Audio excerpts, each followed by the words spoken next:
伫咧老一辈的观念，女性是袂使参与顶头的。不过现代性别平权的观念哪来哪普遍？高雄有一群对传统文化真有兴趣的少年组囡仔，成立女子观众秀。因是用行动来证明讲，这性别毋是信仰甲梦想的阻碍，是文化的传承甲创新。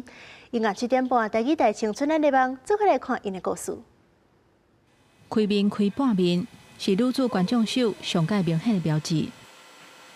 阮女子观众秀伊会开半面的原因是，一边是要呈现传统的脸谱，另外一面的话就是，互因组囡仔化妆安尼，要呈现讲，阮即阵规定的，就是全部拢是组囡仔咧跳观众秀。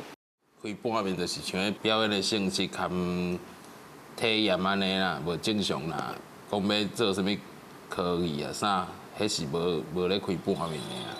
骹步踏出去，手提发起。在传统的观念内底，观众秀拢是查甫咧做的。若讲到女性上场，是真恶想象的代志。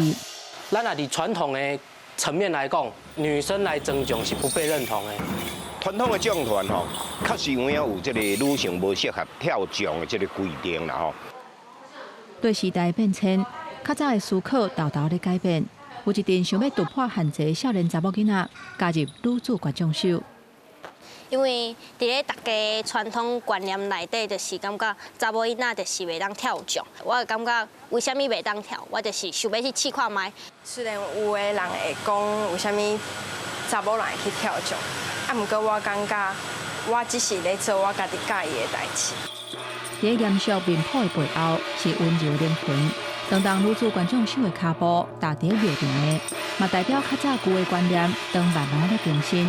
这阵查某囡仔用行动拍破性别的限制，毋但挑战传统的禁区，嘛互庙会文化有新的活力。